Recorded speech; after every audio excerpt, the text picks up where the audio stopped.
This is a video explaining how the torque converter clutch and the fourth gear are wired up on a 46 RE transmission.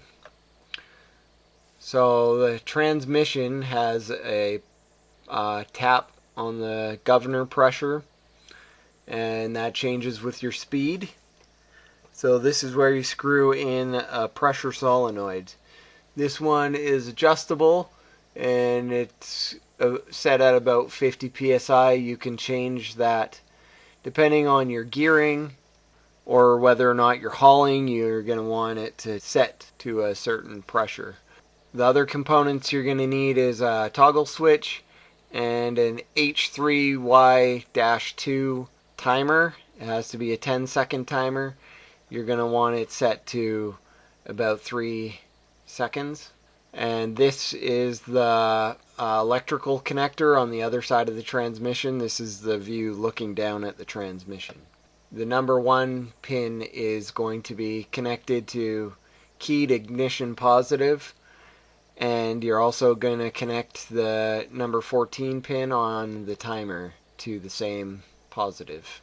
Okay, and the way this works is with the switch on, it will provide a ground to the pressure switch, and this pressure switch will connect the two terminals when you get up to your set speed, and then it will ground this pin, number 6, and that's your fourth gear, so it will shift into fourth gear.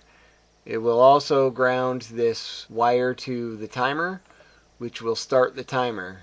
3 seconds later, it is going to ground through this number 8 pin through to the number 12 pin, and it will ground pin 7 on your connector, and that's your torque converter clutch solenoid. So you'll get fourth gear. 3 seconds later, it'll lock up the torque converter. This, I think, is a better option than the other setup, which uses 2 switches set at different pressures, and that way the fourth gear locks up at one speed and then the torque converter solenoid will lock up at a different speed, and in between the two you won't have lockup. So this, I think, is a better solution.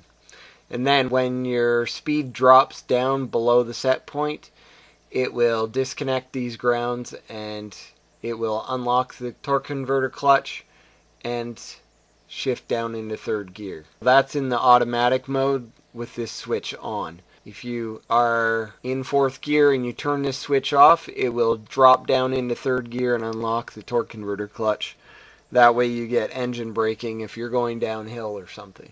Also, if you want to wind out third gear. Also, optionally, you can add a vacuum switch in between this line that will drop it into third gear when you let off of the throttle. But if you just want to cruise in fourth and you don't want it to shift into third, then you would have to have another switch to bypass that. So I found that to be irritating and just went with this simple version. So there you go. Good luck on your project.